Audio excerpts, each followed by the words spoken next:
Une polémique qui est en train de grossir concernant entre le Congo-Brazzaville et le Congo-RDC. Hein? À la limite, il faut d'abord dire que c'est un même peuple, jusqu'en Angola, au Gabon, que les colonisateurs ont divisé. Hein, se sont repartis entre le Portugal, la Belgique, la France. Hein? C'est ceux-là d'abord, voilà, qui ont divisé ce Congo-là à la base. C'est le même peuple, parce que beaucoup commencent à raconter vraiment n'importe quoi à cause du régime du Congo-Brazzaville que nous combattons fermement, que nous combattons durement. Ce régime criminel de Sassou Nguesso qui est au Congo-Brazzaville. Donc, comme vous le savez, nombreux déjà que depuis des décennies, le Congo-RDC subit une attaque des terroristes rwandais. En fait, le Rwandais est plutôt le cheval de Troie de l'Occident dans la sous-région. Parce que,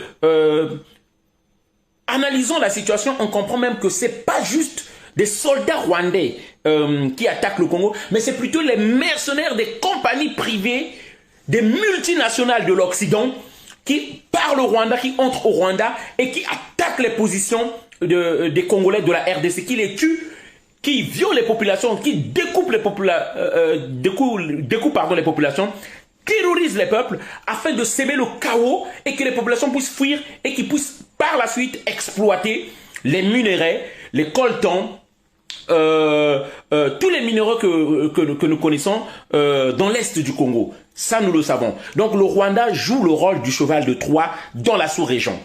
Paul Kagame. Et notre cher journaliste, notre cher frère Charles Onana venait encore, dans son nouveau ouvrage, dévoiler le complot que l'élite, parce qu'il faut le préciser, l'élite rwandaise, en tout cas l'oligarchie rwandaise, le complot qui veut organisé dans la sous-région, dans toute la sous-région. Hein? Leur rêve du Tutsi Power qu'ils veulent organiser dans la sous-région, grâce à Charles Onana dans son livre où il a expliqué tout ça. Et dans mes vidéos, j'ai mis en garde notre peuple du Congo-Brazzaville de l'hégémonie rwandaise. En tout cas, le plan machiavélique des dirigeants rwandais dans toute la sous-région, que ce soit au Congo-Brazzaville, que ce soit en Centrafrique, que ce soit en RDC.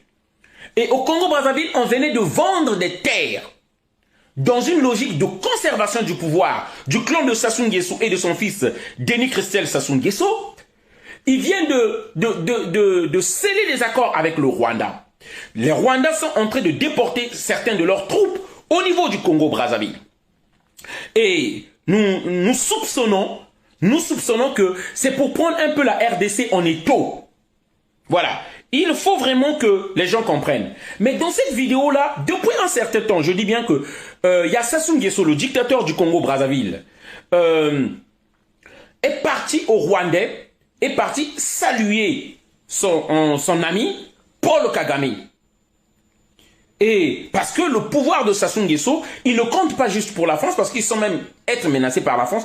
Donc son allié dans la sous-région, c'est Paul Kagame, pour le préserver d'un éventuel coup d'État, pour le préserver d'un putsch. Je tiens à rappeler ici, les amis, que lors de la modification de la Constitution en 2015-2016, au Congo-Brazzaville en 2015, on a mis tous les militaires du Congo-Brazzaville dans des casernes. Donc on a vérifié, avant la modification de la Constitution, si tous les militaires du Congo-Brazzaville étaient dans les casernes. On les a bloqués dans les casernes qui ne pouvaient pas sortir. Et dans les rues étaient des soldats qui ne parlaient pas français. Et beaucoup avaient compris déjà que c'était des Rwandais qui ne parlaient pas français et qui ont tué des Congolais sans état d'âme parce que ce n'est pas leur peuple. Parce que ce n'est pas leurs cousins, parce que ce n'est pas leur tante, qui ont tué des Congolais. Tout ça dans la logique de la conservation du pouvoir. Et tout ce deal-là, c'est avec Paul Kagame. Et nous savons aujourd'hui, le jour que Paul Kagame va chercher à prendre le pouvoir au Congo-Brazzaville, rien ne l'arrêtera.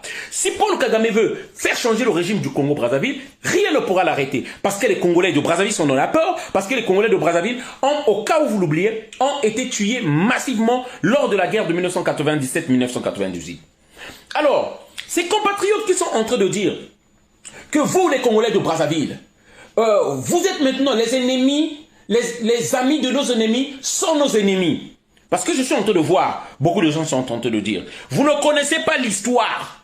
Moi, je vais vous rappeler l'histoire. Ce que nous, au Congo-Brazzaville, je suis panafricain, mais il faut qu'à un moment qu'on dise des réalités sur certaines choses.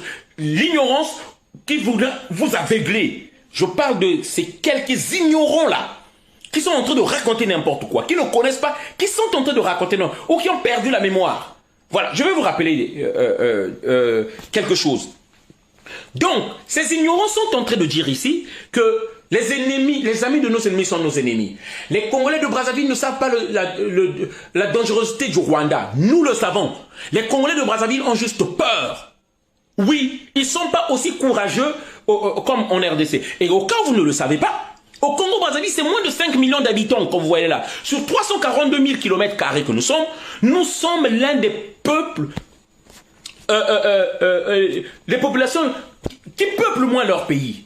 Vous voyez, c'est 342 000 km². Sur les 342 000 km², nous sommes à moins de 5 millions. En image, je vous donne en image de l'Allemagne à peu près, qui a la même superficie que nous. L'Allemagne en compte 85 millions d'habitants. Nous sommes moins de 5 millions d'habitants. Vous imaginez? Au cas où vous ne le savez pas, je suis en train de vous rappeler les choses. Alors, donc, c'est par rapport à la RDC, qui compte aujourd'hui 90 millions d'habitants, rien que la capitale Kinshasa en compte 14 millions d'habitants. Donc, au moins 3 fois plus nombreux qu'au Congo-Brazzaville, ça n'a rien à voir. Donc, toute cette densité, toute cette population-là, fait peur à son régime parce qu'ils sont nombreux. Il faut que vous puissiez connaître les enjeux. Les amis, j'avance. Ce que vous êtes en train de dire là, que les Congolais de Brazzaville cautionnent l'amitié avec le Rwanda, ce sont nos ennemis. Ce que vous ne savez pas, les amis, c'est que le pouvoir du Congo-Brazzaville, la RDC a participé à l'installer. Si vous ne le savez pas, je vous le dis aujourd'hui. C'est Donald Imperator qui vous le dit, l'homme du métro. Le pouvoir du Congo-Brazzaville en 1997, les ex-phases de Mobutu, 1998, se sont battus aux côtés, parce que pour eux, parce qu'il y a deux côtés du pays. Le Congo-Brazzaville, les populations sont un peu divisées. C'est un secret de polichinelle. Le nord et le sud, à cause des manipulations des dirigeants, surtout même des dirigeants français, de la politique française, ils sont divisés. Du coup, il est retenu dans la logique que les populations du Nord n'aiment pas les Bangala, c'est ce qu'ils disent. Ils n'aiment pas, en fait, les Kinois, les Zaïrois. D'où l'expression qui était sortie, Boma Zaïrois à un moment, au Congo on disait Boma Zaïrois Tikanyoka. C'est ce qu'on disait. Parce qu'il était rentré dans la tête des gens que les populations du Sud n'aiment pas les Congolais de la RDC. Ce qui a fait que les ex-phases de Mobutu ont soutenu massivement pendant la guerre le pouvoir de Sassou Nguesso. C'est eux qui lui ont donné le pouvoir, au cas où vous oubliez. C'est pourquoi la RDC, les Congolais de la RDC étaient un moment dans les bonnes grâces du régime de Sassou Nguesso. Ils partaient au Congo jusqu'en 2012 lorsqu'on va les chasser par l'opération Mbata Yabakolo. Parce qu'on trouvait qu'il y avait une surpopulation, il y avait beaucoup de gens qui venaient là-bas. Qui a chassé? C'est le pouvoir de Sassou. Je rappelle ici que nous, dans la diaspora combattante, nous combattons farouchement ce pouvoir de Denis Sassou Nguesso depuis des années et des années. C'est très important que nous puissions le dire. Lorsqu'il s'agit des votes, au cas où vous avez oublié, si vous ne le savez pas, moi je vous le dis maintenant. Lorsqu'il s'agit de votes, c'est les mêmes populations qu'on fait venir de la RDC, c'est à ceux-là qu'on donne les cartes que vous ne refusez pas. Vous ne refusez pas ces cartes-là, vous prenez et vous venez voter Sassou Nguesso, qui a une grande population de la RDC qui disent Sassou Nguesso, nous on le soutient, qui viennent voter, qui viennent faire des conseils, qui dansent qu'on donne de l'argent. Ferrego la chante la gloire de Sassou Nguesso. Kofi Olomide chante la gloire de Sassou Nguesso. Jibem Piana chante la gloire de... C'est pas des Congolais de Brazzaville, je tiens à vous rappeler. C'est pas des Congolais de Brazzaville, les amis. Donc, il faut un moment qu'on soit assez cohérent. D'accord? Il faut pas diviser les gens où ça n'a pas lieu d'être de diviser les gens. Ça ne sert pas de diviser les gens. Les Congolais de Brazzaville souffrent déjà de ce régime-là, qu'ils souhaitent à tout prix. Ils sont sortis en masse en 2016.